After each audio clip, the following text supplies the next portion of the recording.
नमो अरिहन्ताणं नमो सिद्धाणं नमो आयरीयाणं नमो वज्रायाणं नमो लोये सौवसाहुणम्। 1008 श्री मूलनायक आदिनाथ भगवान की जय। द्वासांग जिनवाणी माता की जय। आचार्य श्रेष्ठ आचार्य गुरुवर श्री 108 विद्यासागर जी महाराज की जय। जगत पूज्य निर्यापक श्रमण मुनि पुंगव श्री 108 सुधा सागर जी महाराज की जय। समस्त मुनि संघ की जय। भक्तामर प्रणत मौलिमणि प्रभाणा मुद्योत कंदलित पापतमो वितानं सम्यक् प्रणम्य जिन पाद युगं युगादा वालंबनं भवजले पततां जनानां यः संस्तुतः सकलवाङ्मय तत्त्वबोधा दुद्भूत बुद्धिपटुभिः सुरलोकनाथैः स्तोत्रैर्जगत्रितयचेत्तहरैरुदारैः स्तोषे किलाहमपि तं प्रथमं जिनेन्द्रम्। बुद्ध्या विनापि विबुधार्चित पादपीठ स्तोतुं समुद्यतमतिर्विगतत्र पोऽहं बालं विहाय जलसंस्थितमिन्दुबिम्ब मन्यः कैक्षति जनाः सहसा ग्रहीतुं वक्तुं गुणान् गुणसमुद्रशशाङ्क कान्तान् कस्ते क्षमाः सुरगुरुप्रतिमोऽपि बुद्ध्या कल्पान्तकालपवनोद्धतनग्रचक्रं को वातरीतुमलमम्बुनिधिं भुजाभ्याम्। सोऽहं तथापि तव भक्तिवशान्मुनीश कर्तुं स्तवं विगतशक्तिरपि प्रवृत्तः प्रीत्यात्मवीर्यमविचार्य मृगेन्द्रं नाभ्येति किं निजशिशोः परिपालनार्थम् अल्पश्रुतं श्रुतवतां परिहासधाम त्वद्भक्तिरेव मुखिरीकुरुते वलान्मां यत्कोकिलाः किलमधौ मधुरं विरौति तच्चाम्रचारुकलिकानिकरैकहेतु त्वत्संस्तवेन भवसन्तति सन्निबद्धं पापं क्षणाक्षयमुपैति शरीरभाजाम् आक्रान्तलोकमलिनीलमशेषमाशु सूर्यांशु भिन्नमिव शार्वर्मन्धकारम् मत्वेति नाथ तव संस्तवनं मयीद मारभ्यते तनुधियापि तव प्रभावात् चेतो हरेष्यति सतां नलनीदलेषु मुक्ताफलद्युतिमुपैति ननूदविन्दुः आस्तां तव स्तवनमस्तसमस्तदोषं त्वत्सङ्कथापि जगतां दुरितानि हन्ति दूरे सहस्रकिरणाः कुरुते प्रभैव पद्माकरेषु जलजानि विकासभाञ्जि नात्यद्भुतं भुवनभूषण भूतनाथ भूतैर्गुणैर्भुवि भवन्तमवेष्टुवन्तः तुल्या भवन्ति भवतो ननु तेन किं वा भूत्याश्रितं य इह नात्मसमं करोति दृष्ट्वा भवन्तमनिमेषविलोकनीयं नान्यत्र तोषमुपयाति जनस्य चक्षुः हित्वापयः शशिकरद्युतिदुग्धसिन्धो क्षारं जलं जलनिधे रसितुं कैक्षे यैषान्तरागरुचिभिः परमाणुभिस्त्वं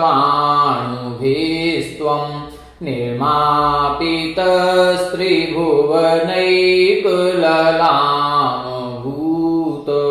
तावन्त एव खलु ते प्यणवः पृथिव्यां यत्ते समानमपरं न हि रूपमस्ति वक्त्रं क्व ते सुरनरोरगनेत्रहारी निशेषनिर्जितजगत्त्रितयोपमानं बिम्बं कलङ्कमलिनं क्वानिशाकरस्य यद्वासरे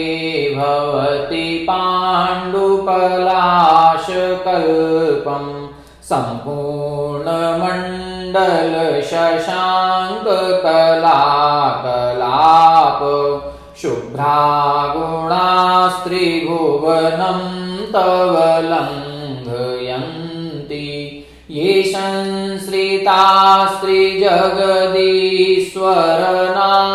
संश्रितास्त्रिजगदीश्वरनाथमीकं कस्तान्निवारयति सञ्चरतो यथेष्टम् चित्रं किमत्र यदि ते त्रिदशाङ्गनाभिर्नीतं मनागपि मनो नाविकारमार्गं कल्पान्तकालमरुताचलिताचलेन किं मन्दराद्रिशिखरं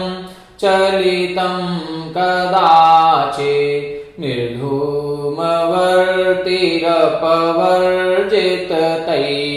निर्धूमवर्तिरपवर्जिततैलपूरः कृष्णं जगत्त्रयमिदं प्रकटीकरोषि गम्यो न जातु मरुतां चलिताचलानां दीपोपरस्त्वमसि नाथ जगत्प्रकाशः नास्तं कदाचिदुपयासि नराहुगम्यः स्पष्टीकरोषि सहसायुगपज्जगन्ति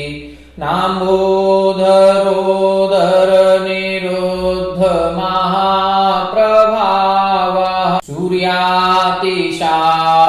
महिमासि मुनीन्द्रलोके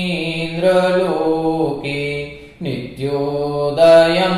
दलितमोहमहान्धकारं गम्यं न राहुवदनस्य न वारिदानां बिभ्राजते तव मुखाब्जमनल्पकान्ति विद्योतयज्जगदपूर्वश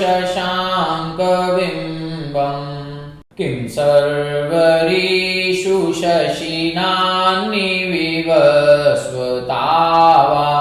युष्मन्मुखेन्दुदलितेषु तमः सुनाथ निष्पन्नशालिवनशालिनि जीवलोके कार्यं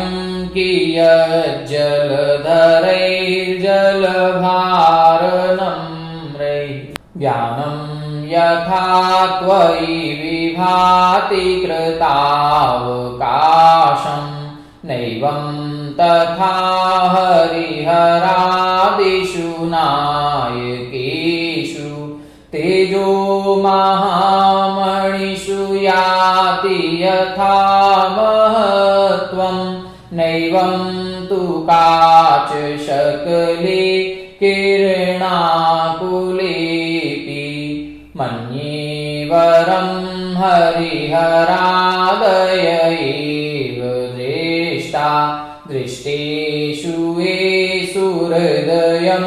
त्वयि तोषमेति किं वीक्षितेन भवता भुवि येन नान्यः कश्चिन्मनोहरति नाथ भवान्तरेऽपि स्त्रीणां शतानि शतशो जनयन्ति पुत्रान् नान्यासु तं त्वदुपमं जननी प्रसूता सर्वादिशो दधति भानि सहस्ररश्मिन् प्राच्येव दिग्जनयते स्फुरदंशुजालम् त्वामामनन्ति मुनयः परमं पुमांस मादित्यवर्णममलं तमसाः पुरस्तात् त्वामेव सम्यगुपलभ्य जयन्ति मृत्युं नान्यः शिवाः शिवपदस्य मुनीन्द्रपन्थाः त्वामव्ययं विभुमचिन्त्यमसङ्ख्यमाद्यं ब्रह्माणमीश्वरमनन्तमनङ्गकेतुं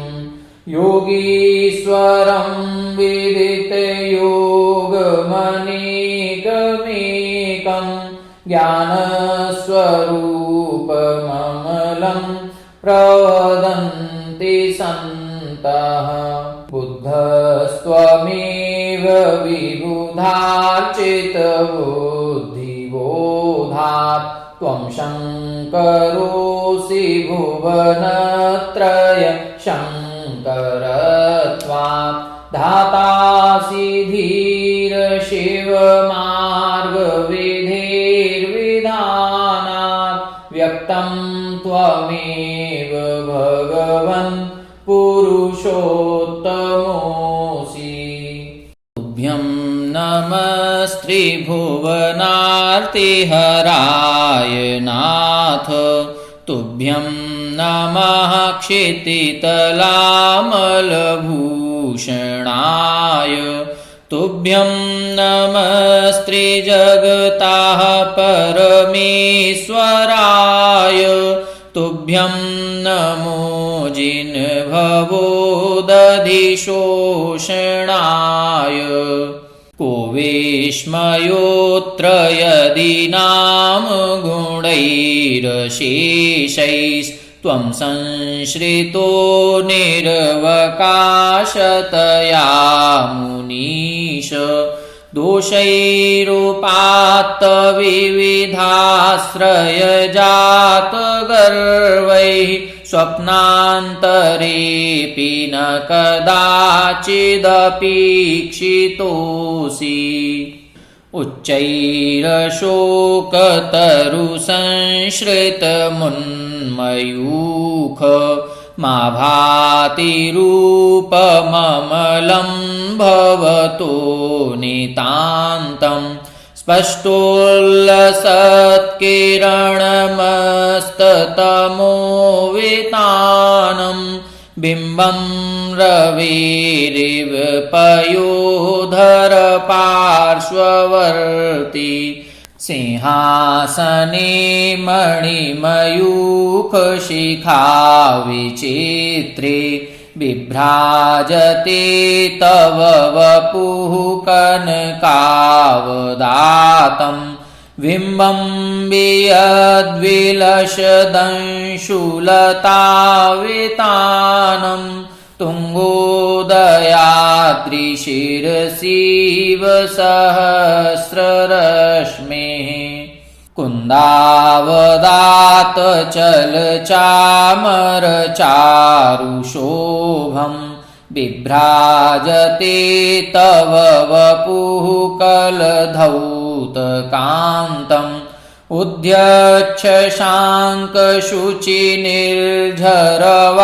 उद्यच्छशाङ्कशुचिनिर्झरवारिधार मुच्चैस्तटं सुरगिरेरिव शातकौम्भम् शत्रत्रयं तव विभाति शशाङ्ककान्त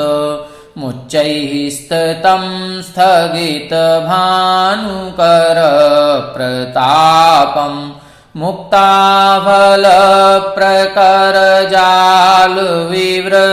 मुक्ताफलप्रकरजालविवृद्धशोभं प्रख्यापयत्रिजगताः परमेश्वरत्वं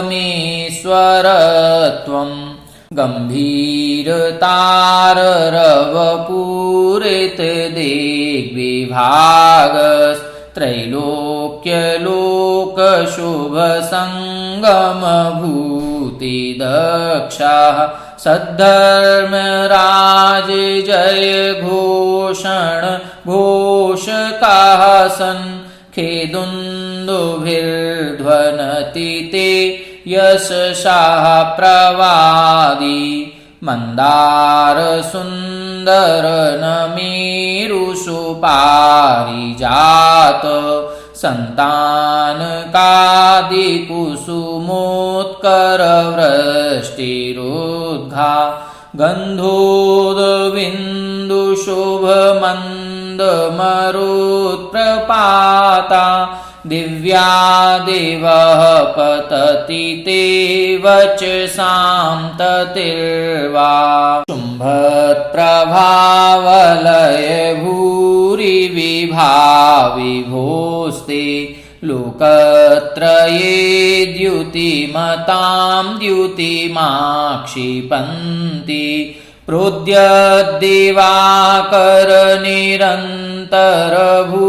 प्रोद्यद्दिवाकरनिरन्तरभूरिसङ्ख्या दीप्त्या जयत्यपि निशामपि सोमसौम्याम्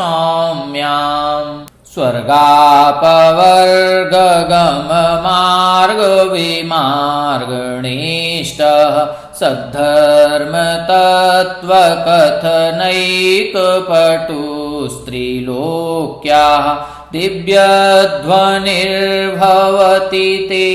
विशदार्थ सर्व भाषा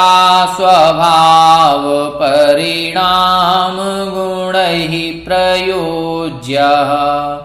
उन्नेद्रहेम नवपङ्कज पुञ्ज कान्ति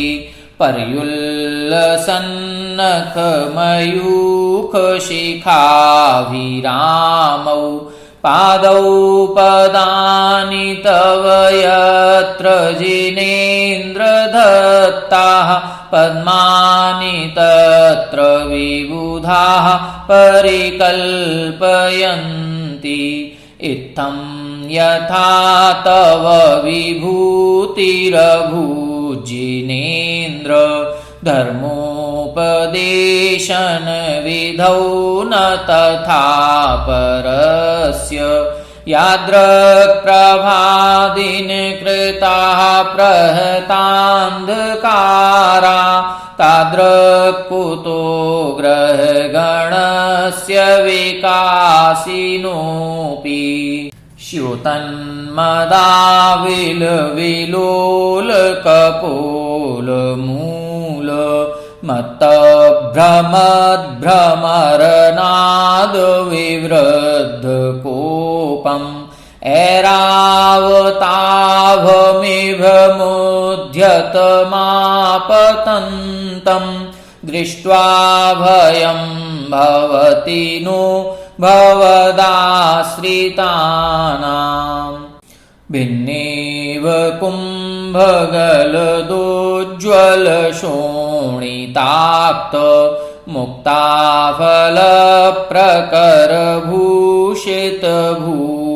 मुक्ताफलप्रकरभूषितभूमिभागः बद्धक्रमः क्रमगतं हरिणाधिपोऽपि नाक्रामति क्रमयुगाचलसंसृतं ते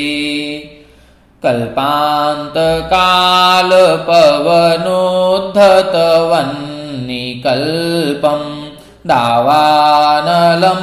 ज्वलितमुज्ज्वलमुस्फुलिङ्गम् विश्वं जिघस्सुमिव सम्मुखमापतन्तं त्वन्नाम कीर्तनजलं शमयत्यशेषम् व्यक्तिक्षणं समदकोकिलकण्ठनीलं क्रोधोद्धतं फणेन मोत्फणमापतन्तम् आक्रामते क्रमयुगेण निरस्तशङ्कस्त्वन्नाम नागदमनि हृदयस्य पुंसाः वल्गतुरङ्गगजगर्जितभीमनाद माजौवलं बलवतामपि भूपतीनाम्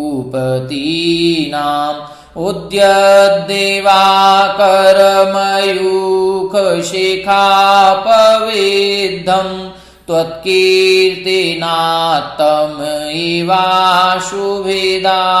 त्वत्कीर्तिनात्तमैवाशुभिदामुपैति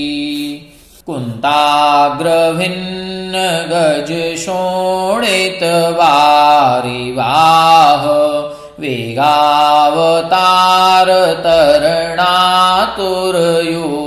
वेगावतारतरणातुरयोधवीमे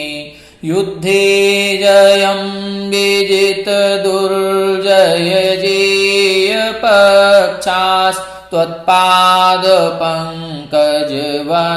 विजितदुर्जयजेयपक्षास्त्वत्पादपङ्कजवनाश्रयिणो लवन्ति अम्भोनिधौक्षुभितभीषणनक्रचक्र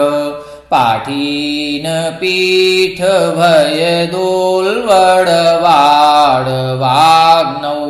रङ्गतरङ्गशिखरस्थितयानपात्रास्त्रासं विहाय भवतः स्मरणाद्व्रजन्ति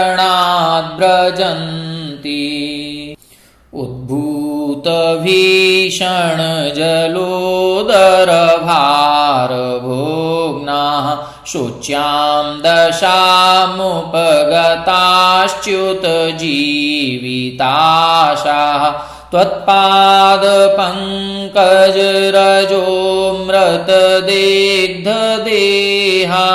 मर्त्या भवन्ति मकरध्वजतुल्यरूपाः आपादकण्ठमुरुशृङ्खलवेष्टिताङ्गा गाढं बृहन्निगडकोटिनिगृष्टजङ्घाः त्वन्नाम मन्त्रमनिशं मनुजाः स्मरन्तः सद्यः स्वयं विगतबन्धभया भवन्ति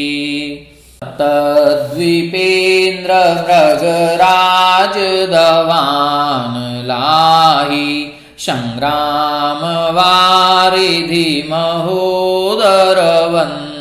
सङ्ग्रामवारिधिमहोदरवन्धनोत्थम् तस्याशुनाशमुपयाति वयं भियेव यस्तावकं स्तवमिमं मतिमान् धीते स्तोत्रस्रजं तव जिनेन्द्रगुणैर्निबद्धां भक्त्या मया विविधवर्णविचित्रपुष्पां धत्ते जनो य इह कण्ठगतामजस्रं तं मानतुङ्गमवशा समुपैति लक्ष्मीः तं मानतुङ्गमवशा समुपैति लक्ष्मीः तं मानतुङ्गमवशा समुपैति लक्ष्मीः।